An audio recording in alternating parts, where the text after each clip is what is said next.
Sa mga namamroblema sa budget para sa Noche Buena, huwag po kayo mag-alala. Dahil basta may diskarte, mapagkakasya sa handaan kahit 500 piso lamang. Paano? Alamin natin mula kay Lava Niever. Love, paano nga ba? Eto na nga mga kapuso ang ating 500 peso pamamalengke challenge para sa Noche Buena.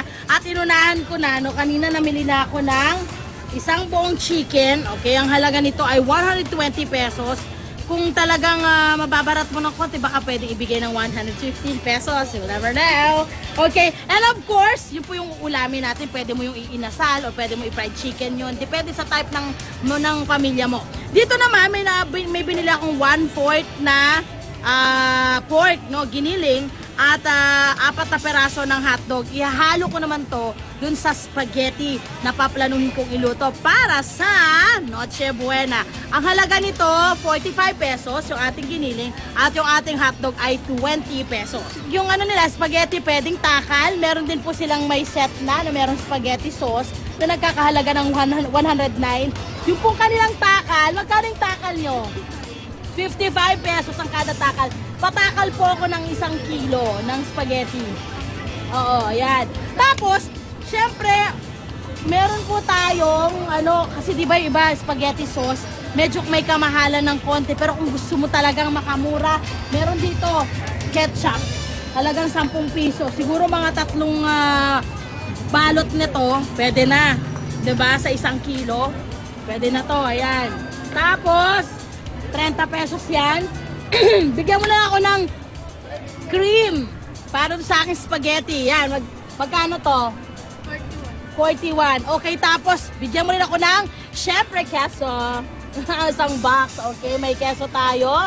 Ayan, makikita naman natin. Kompleto na yung ating para sa spaghetti.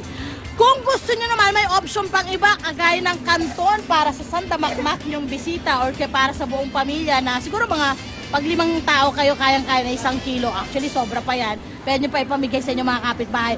Halaga po niyan ay 85 pesos ha. Pero para special ng konti, sa spaghetti na lang tayo. Pwede rin pong bihon na ang halaga ay 60 pesos kada kilo. Pwede rin pong option na yan. Tapos bili na kayo ng mga tigsa 10 pisong gulay-gulay. Diyan, diba?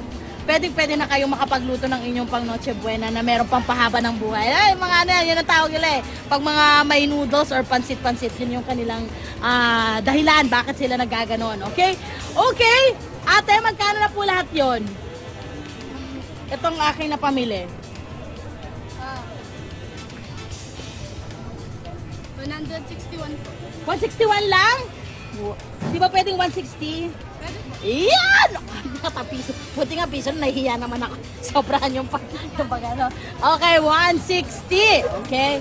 160 plus 120, 280 plus 25, 100, ay 305 plus 45, 350. Wow!